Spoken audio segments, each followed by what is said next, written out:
Good morning बच्चों। अपन जो पढ़ रहे हैं विश्व की जनजातियां पढ़ रहे हैं और लास्ट वीडियो होगा आज ये विश्व की जनजाति जो लेसन नंबर दूसरा चल रहा है अपना। आज इसको पूरा करेंगे अपन इसी वीडियो में। जो विश्व की जनजाति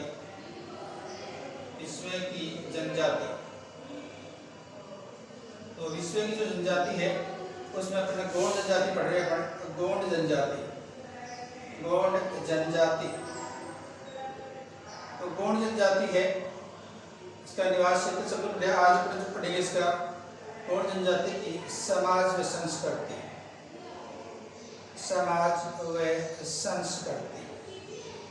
गोंड जनजाति की समाज व संस्कृति, इसके बारे में अध्ययन करेंगे अपन। गोंड जनजाति की समाज व संस्कृति, तो गोंड जनजाति की समाज व संस्कृति है, इसमें भी अपन जो है आज जो है इसकी संस्कृति कैसी है, ये लोग किस प्रकार के उत्सव मनाते हैं, इस प्रकार से। तो पहली बात तो ये है कि जो गोंड जनजाति का जो समाज है वो पितृसत्तात्मक समाज है। पितृसत्तात्मक समाज है, अर्थात जो पिता होता है वो सर्वोपरि होता है। पिता जो है उसकी मान्यता ज़्यादा होती है। इसके बाद पिता की मृत्यु के बाद इसकी जो संपत्ति है वो पुत्र में बांट दी जाती है। पिता की मृत्यु के बाद जो पुत्र है, पिता की मृत्यु के बाद जो संपत्ति होती है पुत्रों में बांट दी जाती है। इसके बाद में इस परिवार का जो मुखिया होता है, सबसे बड़ा व्यक्ति जो होता है, यूँ कह सकते हैं सबसे बुजुर्ग व्यक्ति जो होता है या सबसे बड़ा व्यक्ति जो होता है वो क्या कहलाता है, पिता। जो सबसे बड़ा व्यक्ति होता है वो पिता हो चाहे और कोई भाई हो, जो भी है वो परिवार का मुखिया कहलाता है। सबसे बड़ा जो व्यक्ति होता है वो परिवार का क्या होता है, मुखिया होता है। इसके बाद में दूसरे व्यक्ति परिवार का मुखिया होता है। इसमें विवाह, कई प्रकार का विवाह का प्रचलन होता है। विवाह जो है कई प्रकार से विवाह होता है इसमें। जैसे विवाह के कई प्रकार हैं, जैसे सेवा विवाह,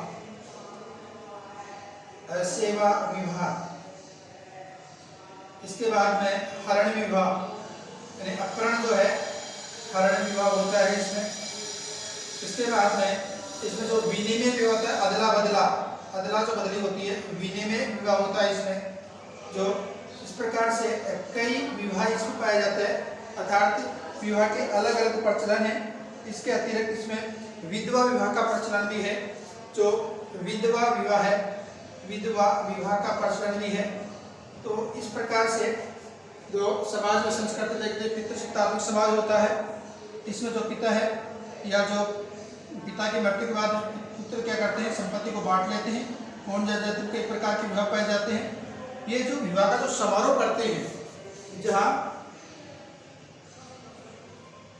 विवाह का जो समारोह करते हैं, ये या तो किसी जल स्रोत के आसपास करते हैं, जल का जो स्रोत है वहां पर क्या करते हैं, ये विवाह करते हैं। या फिर जो है नीम का वृक्ष है उसके नीचे विवाह करते हैं, या तो जल स्रोत के आसपास या नीम, या फिर आम के वृक्ष जो है, आम के वृक्ष के नीचे क्या करते हैं, ये विवाह करते हैं। और ये विवाह जो है ये आम के वृक्ष के नीचे करते हैं। इसके अतिरिक्त जो है इसमें जो विवाह के अवसर पर अनिष्ट से बचने के लिए रामधुनी की पूजा करते हैं। जो अनिष्ट जो है या अपशकुन है उनसे बचने के लिए ये रामधुनी की पूजा करते हैं। रामधुनी की ये क्या करते हैं, पूजा करते हैं। इस प्रकार से ये जो है रामधुनी की पूजा करते हैं। इसके बाद अपन देखें तो इसमें जो परिवार जो है, जो परिवार में या फिर पंचायत में जितने प्रकार के विवाद होते हैं, विवादों का निपटारा, जो विवाद होते हैं या विवादों का निपटारा जो यहाँ की पंचायत करती है। विवादों का निपटारा जो है वहाँ की पंचायत करती है। परिवार का जो मुखिया होता है, परिवार का जो सबसे बड़ा व्यक्ति होता है, ये कह सकते हैं परिवार का जो गांव का जो मुखिया होता है उसे पटेल कहते हैं। तो इस गांव का जो मुखिया होता है, गांव का मुखिया को क्या कहा जाता है, पटेल कहते हैं। या इसी मतलब मुखादम कहा जाता है, मुखादम कहा जाता है, इसे मुखादम कहा जाता है। गांव का जो मुखिया होता है उसे पटेल कहते हैं या क्या कहते हैं, मुखादम कहते हैं। इसके बाद में गांव का जो पुजारी होता है उसे देवारी कहते हैं। जो गांव का जो पुजारी होता है, जो गांव का पुजारी होता है या पुरोहित होता है पुजारी होता है उसे क्या कहते हैं? देवारी कहते हैं। क्या कहते हैं? ये देवारी कहते हैं। तो इस प्रकार से इनकी समाज जो संस्कृति है, ये लोग जो है इनकी जो भाषा है उसका संबंध द्रविड़ भाषा से है। भाषा का जो संबंध है कौन किससे है? द्राविडियन भाषा से है। द्राविडियन भाषा से क्या पाया जाता है? इसका संबंध पाया जाता है। ये जो है मुख्यतः इस द्राविड़ भाषा का भी तमिल व तेलुगु भाषा से तमिल व तेलुगु भाषा बोलते हैं। कई जो हैं, कई गौड़ जनजाति के लोग हैं वो हिंदी भी बोलते हैं। कई जनजाति के लोग कई जो है गौड़ जनजाति के लोग हिंदी भी बोलते हैं, तेलुगु भी बोलते हैं, मराठी भी बोलते हैं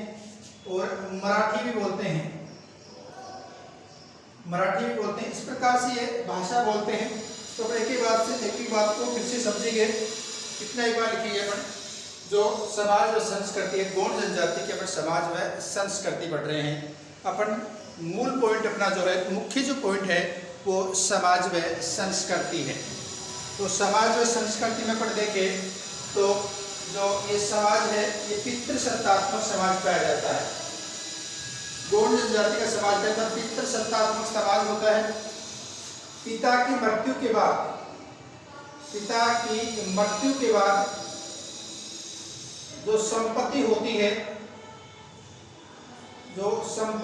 है वो पुत्रों में बांट दी जाती है। संपत्ति होती है वो पुत्रों में क्या कहते हैं? बांट दी जाती है। परिवार का सबसे बड़ा व्यक्ति होता है वो परिवार का मुखिया होता है। इसमें विवाह का कई प्रकार का विवाह का प्रचलन है। जो विवाह है उसका प्रचलन कई प्रकार का है, जैसे सेवा विवाह, अरण्य विवाह, विनिमय विवाह और विधवा विवाह। ये क्या है? विवाह का प्रचलन है। इस प्रकार से इतने विवाह करते हैं, अर्थात इसमें अनेक प्रकार से विवाह करते हैं। ये विवाह जो करते हैं ये किसी विवाह का समारोह बनाते हैं, या तो जल के जो स्रोत उसके निकट या समीप ये करते हैं, या फिर बाद में आम के वृक्ष के नीचे ये समारोह बनाते हैं और अनिष्ट से बचने के लिए ये राम धोनी की पूजा करते हैं।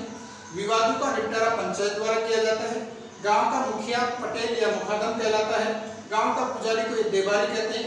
ये मुख्यतः द्रविड़ भाषा बोलते हैं। इसके अतिरिक्त ये जो है तमिल भी बोलते हैं, तेलुगु बोलते हैं, मराठी भी बोलते हैं, और फिर बाद में कौन सी भाषा बोलते हैं? मराठी, तेलुगु, तमिल, हिंदी, ये कई प्रकार की जो अन्य है ये भाषाएं बोलते हैं।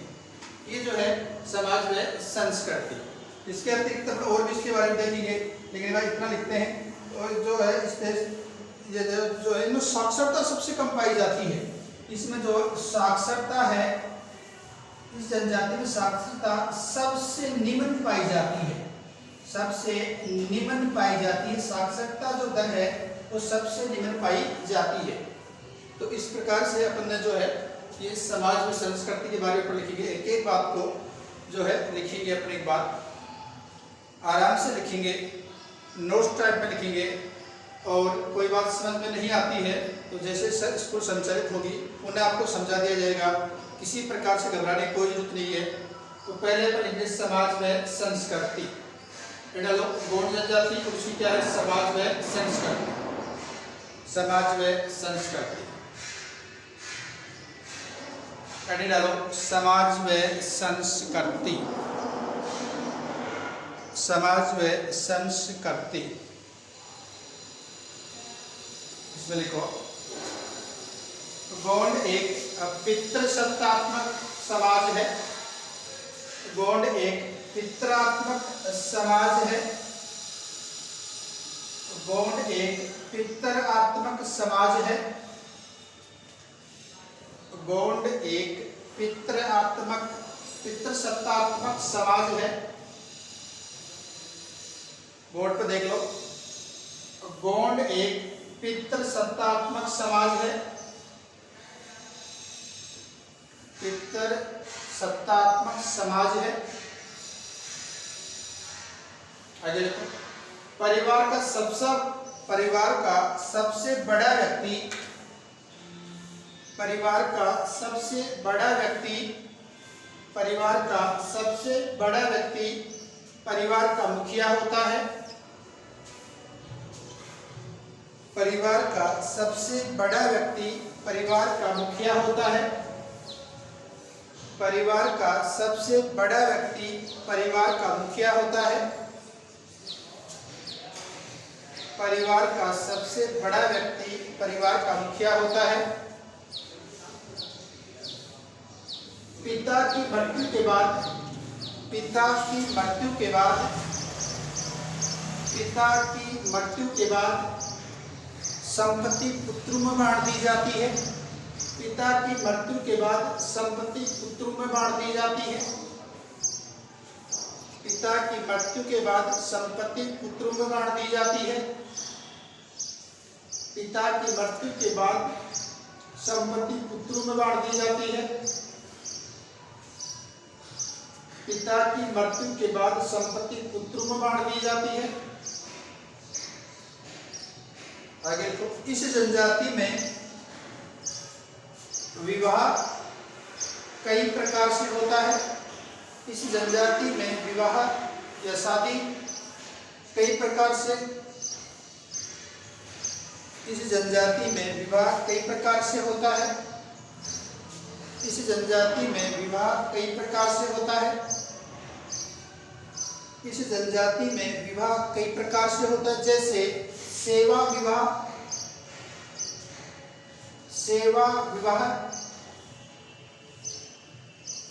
हरण विवाह, विनिमय यानी अदला बदली, विनिमय विवाह,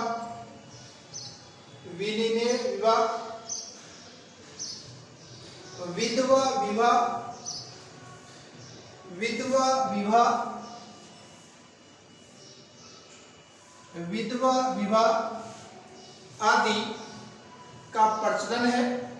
विधवा विवाह आदि का प्रचलन है।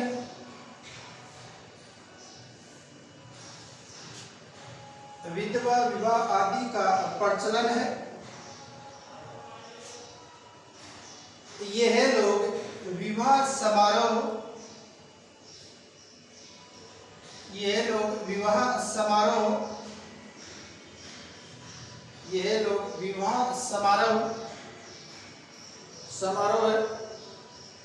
किसी जल स्रोत के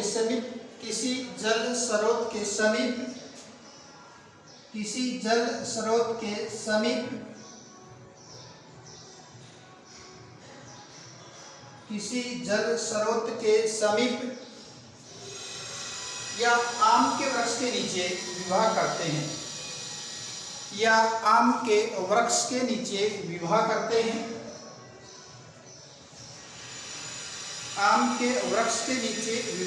हैं।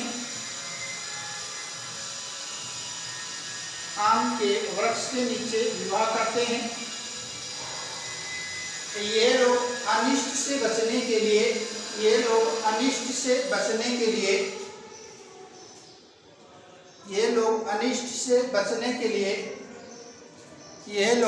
अनिष्ट से बचने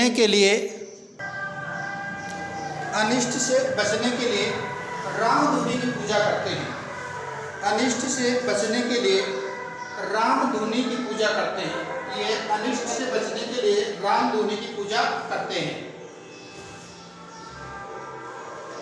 अनिष्ट से बचने के लिए रामधुनी की पूजा करते हैं। अगले को विवादों का निपटारा पंचायत द्वारा किया जाता है। विवादों का निपटारा पंचायत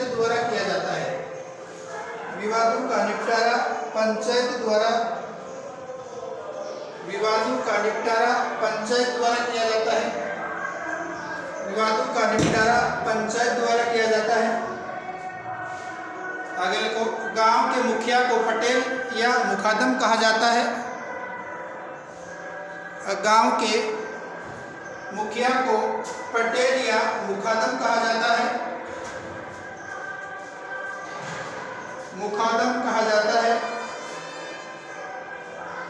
गांव के पुजारी को देवारी कहा जाता है।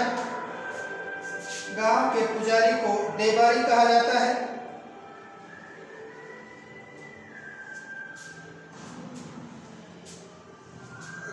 पुजारी को देवारी कहा जाता है। आगे देखो, गोड़ी बोली का संबंध गोड़ी बोली का संबंध द्राविड़ भाषा से है। गोड़ी बोली का संबंध द्राविड़ियन भाषा से है। गोड़ी बोली का संबंध द्राविड़ियन भाषा से है। गोड़ी बोली का संबंध द्राविड़ियन भाषा से है। द्राविड़ियन भाषा से है। कई गौड़ जनजाति के लोग तमिल, तेलुगु, हिंदी और मराठी बोलते हैं। कई गौड़ी जनजाति के लोग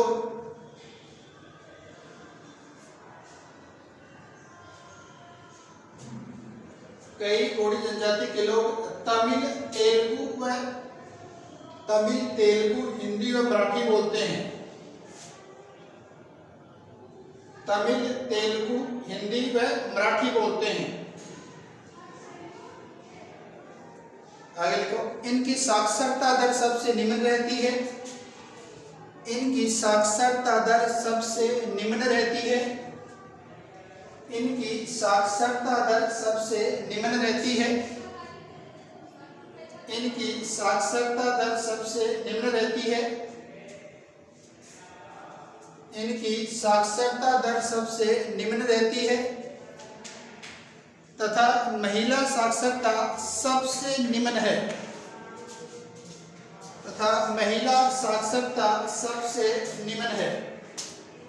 तथा महिला साक्षरता सबसे निम्न है।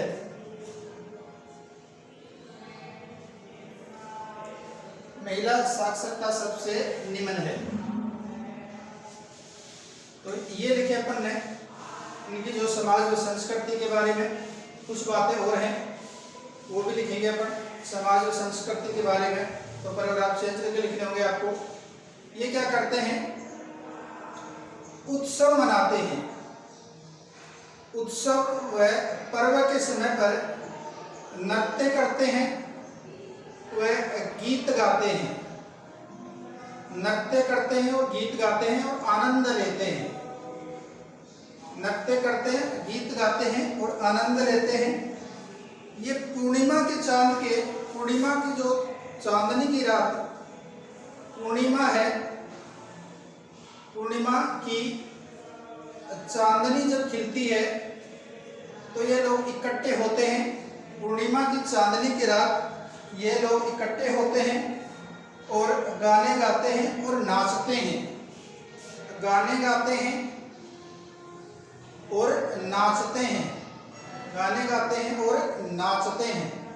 ये जो लोग हैं ये पूर्णिमा की चांदनी की रात के समय सभी लोग इकट्ठे होते हैं, गाने गाते हैं और नाचते हैं। ये जो है स्त्री पुरुष दोनों साथ साथ नाचते हैं। इस अवसर पर स्त्री हो या महिला व पुरुष, महिला व पुरुष दोनों साथ साथ नाचते हैं। दोनों साथ साथ नाचते हैं।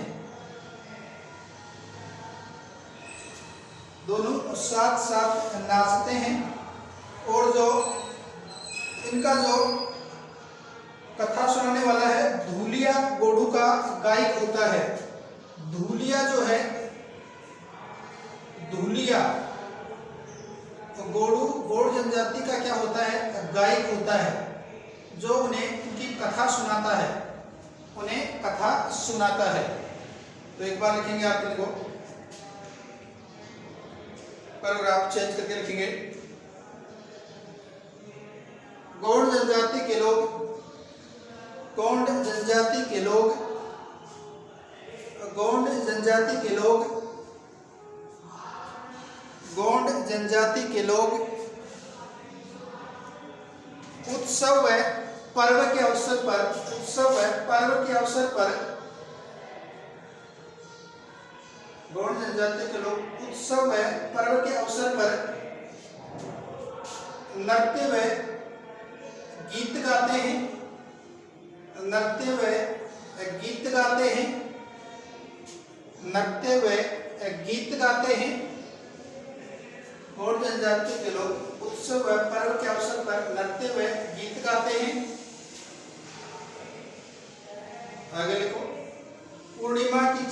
की रात, पूर्णिमा की चांदनी की रात, पूर्णिमा की चांदनी की रात, पूर्णिमा की चांदनी की रात, ये लोग इकट्ठे होकर, ये लोग इकट्ठे होकर या एकत्रित होकर, पूर्णिमा की चांदनी की रात, ये लोग इकट्ठे होकर या एकत्रित होकर गाने गाते हैं और नाचते हैं, गाने गाते हैं और नाचते हैं, गाने गाते हैं और नाचते हैं, तथा महिला व पुरुष साथ साथ नाचते हैं, तथा महिला व पुरुष साथ साथ नाचते हैं, तथा महिला व पुरुष साथ साथ नाचते हैं, महिला व पुरुष साथ साथ नाचते हैं। पैराग्राफ चेंज करके लिखो। धूलिया गोडू का, धूलिया गोड जनजाति का गायक होता है, धूलिया गोड जनजाति का नायक होता है, धूलिया गोड जनजाति का नायक होता है या गायक होता है।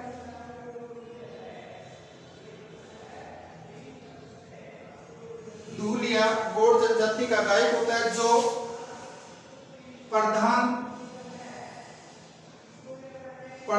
गोडू, प्रधान गोडू की, जो प्रधान गोडू की मान्यताओं, प्रधान गोडू की मान्यताओं व इतिहास को, प्रधान गोडू की मान्यताओं व इतिहास को गाकर सुनाते हैं, प्रधान गोडू की मान्यताओं व इतिहास को गाकर सुनाते हैं,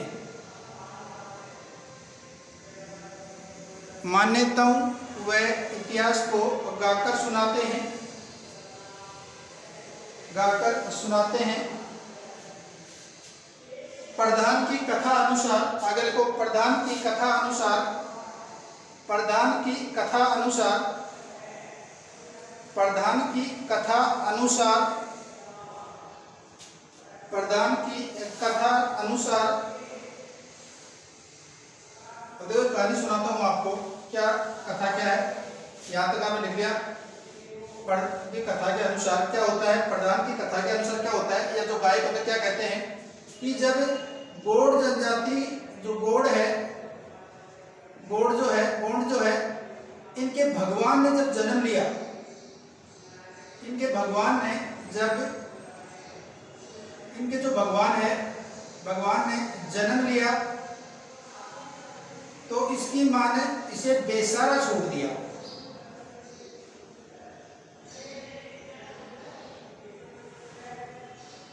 बेसहारा छोड़ दिया।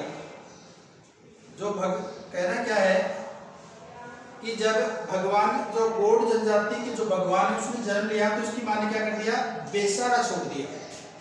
तो उस समय पार्वती ने, भगवान शंभु है, उसकी पत्नी, महादेव की पत्नी पार्वती ने इन्हें क्या दी, शरण दी, इन्हें क्या दी, शरण दी,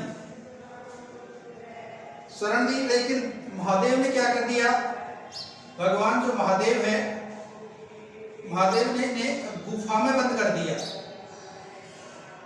गुफा में बंद कर दिया, गुफा में क्या कर दिया, इन्हें बंद कर दिया। अब गुफा में बंद कर दिया तो फिर बाद में शंभु ने से गुफा में बंद कर दिया। तो जो गोंड जनजाति के जो नायक है, जब गोंड जनजाति का जो नायक है पाहिलड़ी, पाहिलड़ी कपार लिंगम, पाहिलड़ी कपार लिंगम, लिंगम ने जंगूबाई की सहायता से,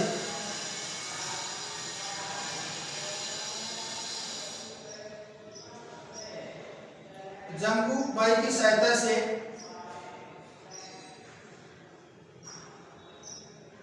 जंगूबाई की सहायता से इन्हें आजाद से गुफा से आजाद करवाया, गुफा से आजाद करवाया, गुफा से क्या कराया, आजाद कराए। तब ये गुफा से 4 वर्गों में निकले, तब ये गुफा से 4 वर्गों में निकले। इन 4 वर्गों को क्या कहा जाता है, सग्गा कहा जाता है। इन 4 वर्गों के जो लोग हैं, गोंडी जनजाति के लोग हैं, उन्हें क्या कहा जाता है, सग्गा कहा जाता है। दोबारा समझेंगे एक बार क्या कथा है।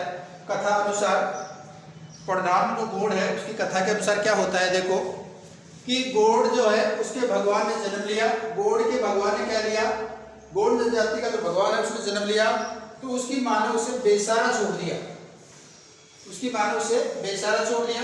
तो पार्वती ने उसे क्या दी, शरण दी। पार्वती ने क्या दी, उसे शरण दी। लेकिन भगवान महादेव ने इसे गुफा में बंद कर दिया, लेकिन महादेव ने उसे गुफा में बंद कर दिया। तब गोंड जनजाति का जो नायक है, गोंड जनजाति का जो नायक कौन है, पहनाड़े कप्पा लिंगम ने जंगूबाई की सहायता से उन्हें गुफा से आजाद कराए। जब ये गुफा से निकले तो 4 वर्गों में निकले। जब गुफा से निकले तो कितने वर्गों में निकले, 4 वर्गों में निकले। इन्हें क्या कहा जाता है, सग्गा कहा जाता है। इन्हें क्या कहा जाता है, सग्गा कहा जाता है। तो आप लास्ट में कथा अनुसार लिखा होगा, कथा अनुसार, इसमें लिखो कथा अनुसार। जब गोंड जनजाति के भगवान ने जन्म लिया, जब गोंड जनजाति के भगवान ने जन्म लिया, जब गोंड जनजाति के भगवान ने जन्म लिया, जब गोंड जनजाति के भगवान ने जन्म लिया, तो उसकी माँ ने उसे बेसहारा छोड़ दिया। तब उसकी माँ ने उसे बेसहारा छोड़ दिया, तब उसकी माँ ने उसे बेसहारा छोड़ दिया, तब उसकी माँ ने उसे बेसहारा छोड़ दिया। गोंड के भगवान ने जब जन्म लिया तो उसकी माँ ने उसे बेसहारा छोड़ दिया। तब पार्वती ने उसे शरण दी, तब पार्वती ने उसे शरण दी, तब पार्वती ने उसे शरण दी, तब पार्वती ने उसे शरण दी, तब पार्वती ने उसे शरण दी। परंतु महादेव ने उन्हें गुफा में बंद कर दिया, परंतु महादेव ने उन्हें गुफा में बंद कर दिया, परंतु महादेव ने उन्हें गुफा में बंद कर दिया, परंतु महादेव ने उन्हें गुफा में बंद कर दिया। जब गोंड नायक इतना लिख लो, आपको ज्यादा नहीं देगा। तब गोंड नायक कप्पार लिंगम ने, गोंड नायक कप्पार लिंगम ने जंगूबाई की सहायता से, जंगूबाई की सहायता से, जंगूबाई की सहायता से इन्हें गुफा से आजाद करवाया, इन्हें गुफा से आजाद करवाया, इन्हें गुफा से आजाद करवाया, इन्हें गुफा से आजाद करवाया, इन्हें गुफा से आजाद कराया। तब ये 4 वर्गों में निकले, तब ये गुफा से 4 वर्गों में निकले, तब ये गुफा से 4 वर्गों में निकले, जिसे सग्गा कहा जाता है, जिसे सग्गा कहा जाता है, जिसे सग्गा कहा जाता है, जिसे सग्गा कहा जाता है। पैराग्राफ चेंज करके लिखो, पैराग्राफ चेंज करके लिखो, पैराग्राफ चेंज करके लिखो। गोंड जनजाति के लोग भूतकाल में, गोंड जनजाति के लोग भूतकाल में, गोंड जनजाति के लोग भूतकाल में मुर्गों को आपस में लड़ाकर, मुर्गों को आपस में लड़ाकर मनोरंजन करते थे, मुर्गों को आपस में लड़ाकर मनोरंजन करते थे। मुर्गों को आपस में लड़ाकर मनोरंजन करते थे। गौड़ जनजाति के लोग बड़ादेव,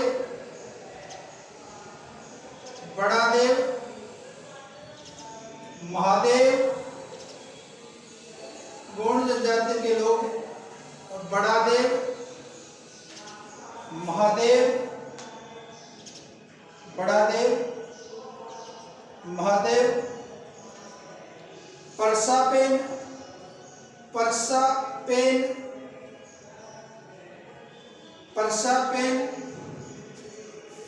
परसापेन इनके प्रमुख देवता हैं। गौड़ जनजाति के बड़ादेव, महादेव, परसापेन इनके प्रमुख देवता हैं।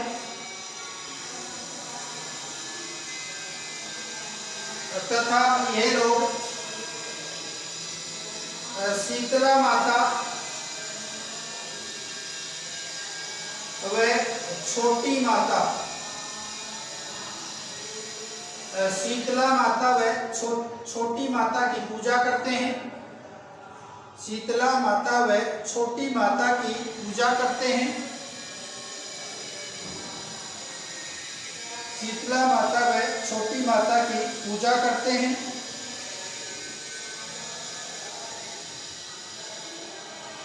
शीतला माता व छोटी माता की पूजा करते हैं।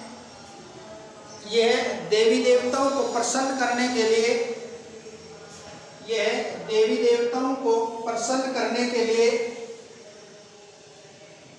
यह देवी देवताओं को प्रसन्न करने के लिए, यह देवी देवताओं को प्रसन्न करने के लिए भेड़ बकरियों की बलि देते हैं। भेड़ बकरियों की बलि देते हैं। ये देवी देवताओं को प्रसन्न करने के लिए भेड़ बकरियों की बलि देते हैं। भेड़ बकरियों की बलि देते हैं। यह प्रकृति पूजक होते हैं। यह प्रकृति पूजक होते हैं। यह प्रकृति पूजक होते हैं। यह प्रकृति पूजक होते हैं। यह प्रकृति पूजक होते हैं। यह प्रकृति पूजक होते हैं। यह प्रकृति पूजक होते तथा जादू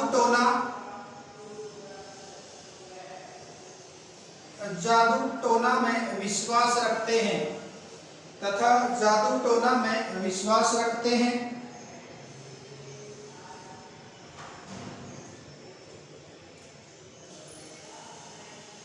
जादू टोना में विश्वास रखते हैं।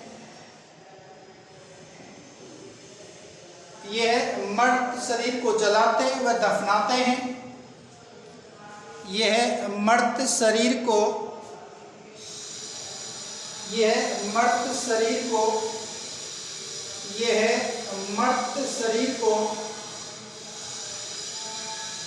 जलाते हैं व दफनाते हैं।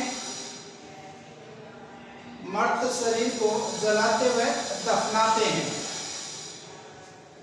मर्त शरीर को जलाते हैं व दफनाते हैं। इनका विश्वास है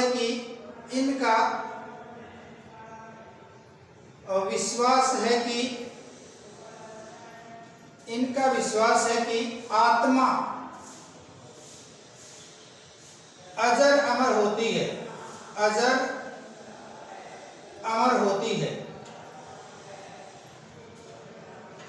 इनका विश्वास है कि आत्मा अजर अमर होती है। इनका विश्वास है कि आत्मा अजर अमर होती है। इनका विश्वास है कि आत्मा अजर अमर होती है। इनका विश्वास है कि आत्मा अजर अमर होती है। तो ये जो है इनकी समाज जो है संस्कृति। लास्ट में नोट डाल के लिखेंगे आप। लास्ट में नोट डाल के लिखेंगे कबाड़ी प्रथा। कबाड़ी प्रथा देखो ये कबाड़ी प्रथा क्या होती है, गोंड जनजाति का लोग, जो गोंड जनजाति के जो लोग हैं वो साहूकार से क्या लेते हैं, कर्ज लेते हैं। गोंड जो लोग हैं वो साहूकार से क्या लेते हैं, कर्ज लेते हैं। अगर वह कर्ज नहीं चुका पाता है तो इसकी अगली पीढ़ी, तो उसकी अगली जो पीढ़ी है उसे कर्ज चुकाने के लिए इनकी गुलामी करनी पड़ती है, अर्थात दास बनकर रहते हैं, गुलामी करते हैं या दास बनकर रहते हैं। इसी को क्या कहा जाता है, कबाड़ी प्रथा कहा जाता है।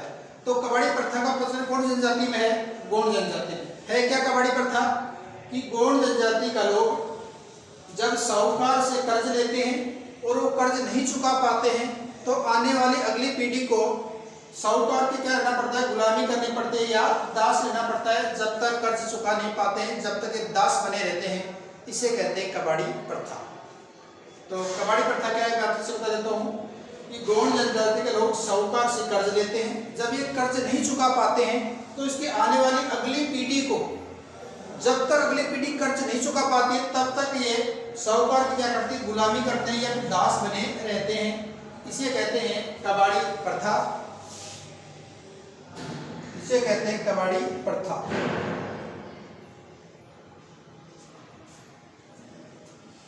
तो लिखो कबाड़ी प्रथा। गोंड जनजाति के लोग साहूकार से कर्ज लेते हैं, गोंड जनजाति के लोग साहूकार से कर्ज लेते हैं, गोंड जनजाति के लोग साहूकार से कर्ज लेते हैं। जब वह कर्ज नहीं चुका पाता है तो, जब तक वह कर्ज नहीं चुका पाता है तो, जब तक वह कर्ज नहीं चुका पाता है तो उनकी आने वाली अगली पीढ़ी, उनकी आने वाली अगली पीढ़ी